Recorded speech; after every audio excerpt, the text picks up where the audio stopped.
What's going on, horror fans? It is Corbin Stuckey. Haven't really done a review on a scary movie in a while. Have been looking forward to definitely this one that I saw tonight, and that is 28 Years Later. Directed by the great Danny Boyle. Was really excited to see this movie ever since seeing the trailer half a year ago. I don't remember. I think it was like the end of last year, but that was such a compelling trailer. That is how you do a trailer, especially for a franchise like this where it's clearly beloved and we haven't really seen anything from this IP for such a long time. That trailer just did so much in terms of hyping this movie. I am a huge fan of the first 28 Days Later. This is actually one of the rarest Blu-rays that I own. Side note, they don't make this Blu-ray anymore. Like if you go on Amazon and you try to buy this movie, it is not available. They just stopped producing it. And you couldn't even buy the movie digitally. It wasn't until they released the trailer for 28 Years Later where they decided that they finally were gonna let you buy the movie digitally for 28 Days Later. And it's very weird because it's such an influential movie. It did so much for the zombie genre that like I feel like it's kind of a crime that you can't go out and just buy this movie. 28 Days Later was directed by Danny Boyle back in 2002, and it was such an interesting film that came out around that time because not even just talking about the fact that it is the film that started the fast-running zombie genre. Without this film, we probably wouldn't have 2004's Dawn of the Dead directed by Zack Snyder. So this movie is like super significant in terms of that, but it's also just like an interesting movie overall. Just the style of it and the idea that they use like these very cheap digital cameras to film the movie. They actually used, I believe it was Canon XL1s. They did this for a number of reasons. Number one, it was a budget constraint. Number two, there's a lot of shots in the film where they're filming wide shots of England, and they had to film throughout the day because they wanted to make sure that they could take different samples of these shots and like make it seem that there was no cars driving through England. So a lot of this has to do with masking, and they had to have this camera running through this large amount of time, and it was just easier with digital. And three, the movie just has like this grit to it, like the violence and rage that's going on, that the imperfections of the digital camera really help in terms of making you feel like you are in this situation that these characters find themselves in. And it just matches like the kind of themes and tones that the film is trying to implement. And it's just a perfect quality in terms of trying to match like this British grunge like the movie is clearly trying to depict. And I just love this film. Clearly it's a dated form of filmmaking and everything, but in terms of like a movie like this coming out in 2002 and them trying to emulate this dirty atmosphere, I think it's just such a perfect way to convey this film. I also have a copy of 28 Weeks Later. Very different from the first one. I feel like this is more of a conventional mainstream horror film. Clearly we wouldn't have this film without 28 Days Later, but I actually really like 28 Weeks Later. I think it has the best opening in terms of a zombie film ever. That shit scared the out of me. It is so scary with these characters just running away from these fast running zombies and everything. And the movie itself is just got a lot of scary and effective scenes and just a lot of gore as well. If you're looking for a movie that's a little bit more mainstream but takes place in this universe where like you have these type of zombies where if you get into contact with their blood and you immediately within the next 5 to 10 seconds turn into like this infected person. If you're into like that kind of mythology but you want something a little bit more entertaining, this is that film. 28 Days Later is a lot more melancholy. Like there's a lot of beautiful scenes in this film in particular where like the characters are kind of going on this road trip and there's a lot of sightseeing. There's a lot of stops where they're just like, you know, having a picnic and everything. And it's actually like there's a lot of beauty that is found in the film that is very melancholy, even though the situation is just so dreadful and everything. And I just love the different angles of the film and how it explores different themes of like social rage building up and that just finally being released and, you know, the aftermath of that. And what did I think of 28 Years Later? Danny Boyle returned for this film. He didn't direct 28 Weeks Later. He actually came back for 28 Years Later. And I have some thoughts. I was very happy to see that the film has a high rating on Rotten Tomatoes. I was like, okay, yep, I'm in. Let's go. And then throughout the day, I started seeing different TikTokers who were talking about how they were severely disappointed with the film. And I was like, oh, okay.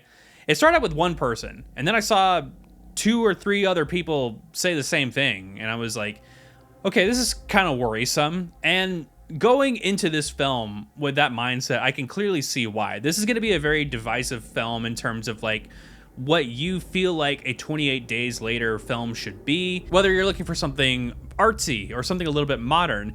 I feel as though this film is very much like the first film, or at least it's trying to be. It's trying to be a little bit artsy and sometimes can come off as a little bit pretentious, especially with the filmmaking and just kind of the atmosphere of what the film was trying to convey. But overall, I didn't hate this film. I actually really enjoyed it. There's a couple things that I wish that they could have improved on, and one of those things in particular is because this is actually the start of a new trilogy that is coming. There's a new movie coming out, I believe, in January of 2026.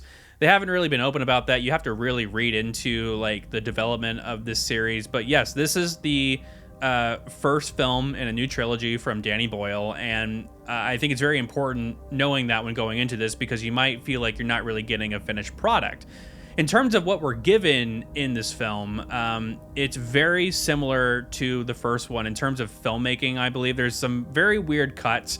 Let's talk about the camera usage real quick. They decided to use the iPhone 15 Pro Max to film this. The reason why is because they wanted to emulate the same grit from the first one with the imperfections and inconsistencies with like the shots.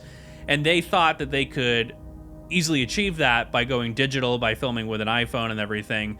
The last time that I saw a film that was open about that was the movie Unsane. It was directed by Steven Soderbergh, and he used an iPhone specifically for that film, and you can tell that that is iPhone based. There's like a lack of depth of field, and it's not really shallow in terms of the filmmaking and the shots and stuff like that. Whereas with this film, I will say that even knowing that this was filmed on an iPhone 15 Pro Max, the film looks like a decent film. There are some shots where you can kind of feel like the image is shifting a little bit in terms of like flare and stuff like that. But overall, like if you went into this film and you didn't know that this was filmed on iPhone, this might look like just like a regular movie to you. And I see what they're going for in terms of the cinematography. This honestly feels like one of those low budget zombie films that you found streaming on Netflix back in like 2008 or 9. Some of those movies that I think of are like Diary of the Dead by George A. Romero or Dance of the Dead. Just those kind of films. It feels like it's really trying to emulate those level of films, that those low budget zombie films that we found in the late 2000s. And it was kind of charming for the most part. And obviously you can go only so far by making a good movie when you're trying to emulate certain factors from the past and trying to make it consistent with previous films and everything. How is the movie overall by itself? How is the story? How are the characters? So as the title states, this is 28 years later, and this depicts a village that has found a successful way to maintain this safe environment, this lifestyle outside of this mainland. And it follows a boy named Spike, who is taken by his father, Jamie, out into the mainland because he is of age to finally be looking for resources on the mainland. And while they're out there, they come into contact with some infected. That is their job within this community, and it's up to them to fend off the infected, to protect each other, and try to find a way back when there is not a high tide for this tidal causeway that leads back to their community. The first half of the movie is really compelling. I really liked the dynamic of this father and son duo, and how this father is really trying to push his son to basically like be able to fend for himself, but clearly he is way too young. You have to be at least 14 to go out and be a part of this group, but he is only 12, and he is just not really comfortable with killing these infected. I love the story of like a father just trying to push their son, who is clearly not able yet, and trying to teach them ways about like their life and how to be a man. So there's a lot of factors with that. And speaking of which, I think Aaron Taylor Johnson, with the time that he's given in the film, I think he's really great. This is obviously a character who's dealing with a lot of stuff going on in his life, mainly like not only just like this thing that's happening outside their community, but clearly there's some stuff going on in his marriage, and he's got a sick wife, and instead of like fully giving himself to figuring out why his wife, the mother of his son, is clearly dealing with mental distress, being ill, he finds different ways of coping that aren't necessarily the healthiest, drinking and other things as well that I'm not really going to go into spoilers, but it was clear that the character was just coping in a way that made him almost kind of unlikable. And like I said, when they are actually fending off against the infected, the first part showcases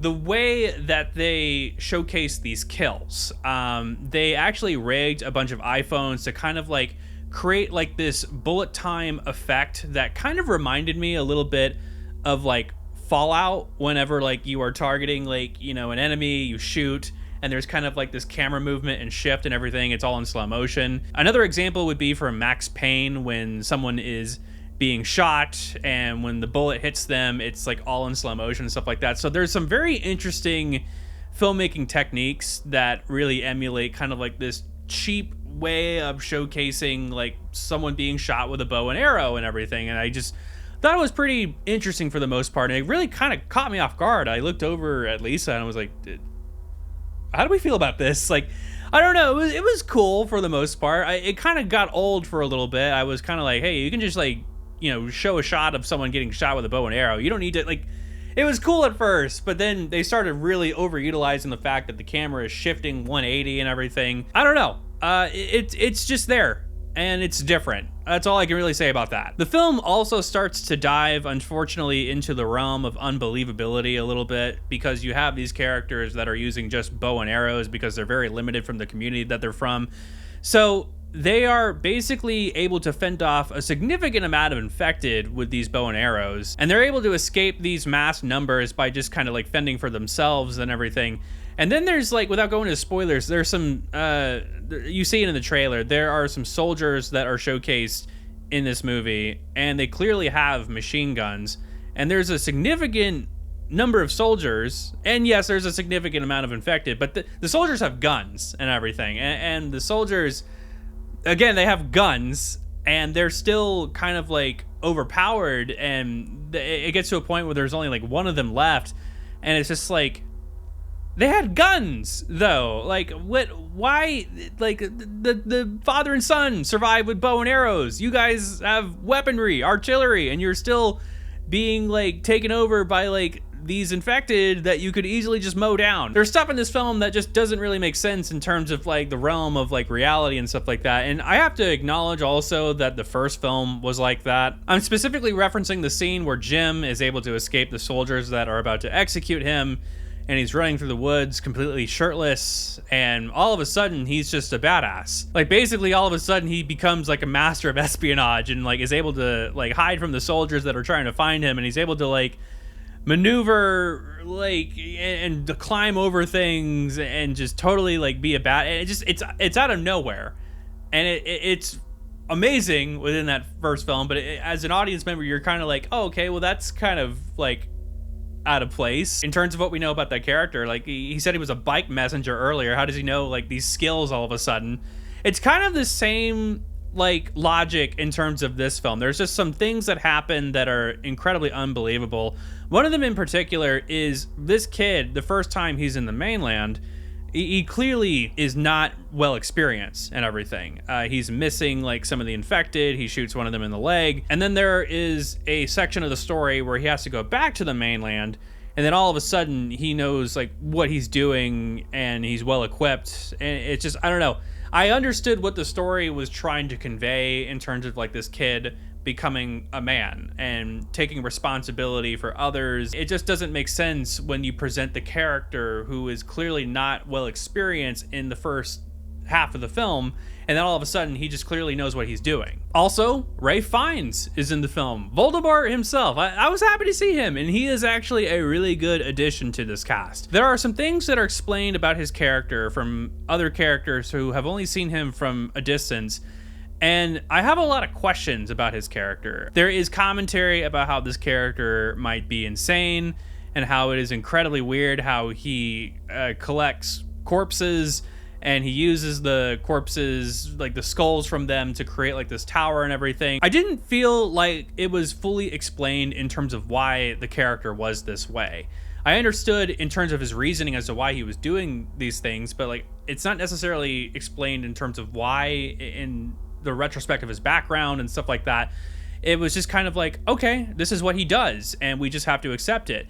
I wish there was a little bit more background to his story in terms of like why he is kind of crazy actually, but at least he's a reasonable type of insane in this film. And I just wish we would have gotten a little bit more background with his character, but overall I really liked his presence. And there's actually like, and speaking of which, with him, I think the main thing that I have an issue with this movie is that the second half, there are times where like the tone feels borderline almost kind of comedic.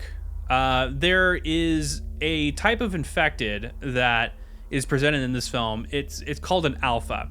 It's an infected that has lived a significant amount of years, and it's kind of evolved into like this kind of primal ape-like human. And this thing provides some of the goriest kills in this film. He is able to rip people's heads off to the point where like the spines are still attached to like the heads and everything. But overall, sometimes it does come off as comedic, and there's a lot of other stuff in terms of like the soldiers that I mentioned earlier. I don't know how much I can get into without going into spoilers. And I think that's just what I'm gonna probably do now, is just go into spoilers in terms of like this specific subplot of the film.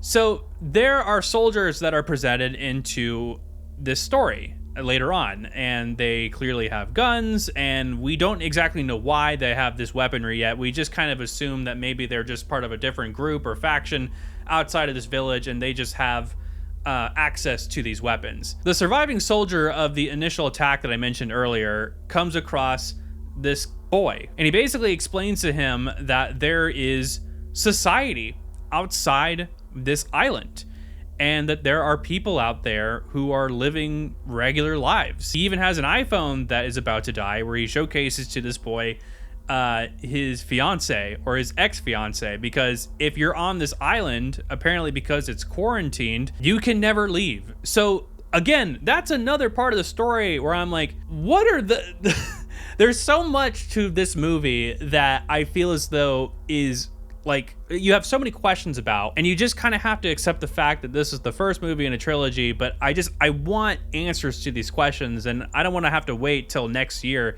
to figure out what's going on and what are the rules of this island, and is there anything else at play here. One funny thing that I want to mention specifically about this subplot, so clearly I'm a fan of the Power Rangers. You see them in my background. I have some figures, I have some helmets and stuff like that. So when this kid is on the island and he's like in his bedroom, he wakes up in the morning, he actually has an action figure, which is clearly like a Red Ranger from Power Rangers. But what's significant about this Power Ranger is that it's the Red Ranger from Power Rangers Overdrive. And it's like, I'm watching the scene and I'm thinking, okay, that has to be some type of continuity error, because if we're left to believe that this outbreak happened in 2002, and then, you know, society has like broken apparently, how would this kid have a Power Ranger figure from 2007 from the show Power Rangers Operation Overdrive? That just doesn't really make any sense to me. But then we see this soldier explain to this kid that there is a society out there. So it's like, okay, so humanity is still active, and they must have gotten to the point where they were still able to make Power Rangers Operation Overdrive. The question is, how the fuck did this kid get this action figure? It must have, like, you know, you found it on the shore or whatever. It's just like, there's so many questions about this movie, and it's silly that I'm pondering on how this kid found a Power Rangers Operation Overdrive Red Ranger action figure.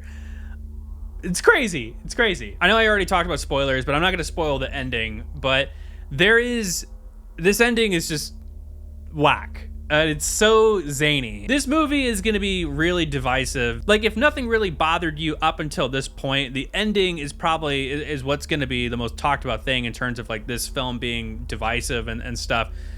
And I see what they're going for. They're trying to emulate like this this English punk grunge that the first film had little snippets of tone in it with, like, you know, the guitar song and everything. There's stuff like that, but they are really going all out with like British culture, and I don't know how to think of it. I think I want to see where this franchise goes, but like, I think that ending I'm for sure thinking that ending's gonna lose a lot of people. I don't know if there's gonna be like people coming for like the second one. I know me in particular, I'm gonna go to the second movie because I have so many questions, like that fucking Power Ranger. That's the one thing. But yeah, like in terms of like enjoyment, I really enjoyed 28 Years Later. I think it's like really, really different. And even if like you are not gonna get the full-on fulfillment because you're comparing it to like the other 28 Days Later films, I will say this: it does feel like a Danny Boyle film. It feels like a man who is able to find the beauty in the most dire situations. I'm thinking on the top of my head, 127 Hours. He was able to make a movie about a guy who had his arm stuck under a rock for 5 days, and he was able to like find some type of beauty with that. He definitely has an editing style. I didn't even mention that. The editing in this film is very, very glitchy, to the point where I felt like a lot of times I might have been watching Jason Statham's Crank. It feels like a dated late 2000s movie sometimes because the editing shifts and everything, and you have like this iPhone footage. It's clear that they had an agenda to pay tribute to those kind of films, and whether you are into that is up to you. I found it somewhat charming. I know it's going to turn a lot of people off though. But yeah, guys, that was my thoughts on 28 Years Later. I think it's going to be very divisive, but I am very curious as to what you guys thought of this film. Please comment down below. I want to hear your thoughts, and please subscribe to my channel if you haven't yet. Thank you guys so much. I'm Corbin Stuckey, and thank you for watching.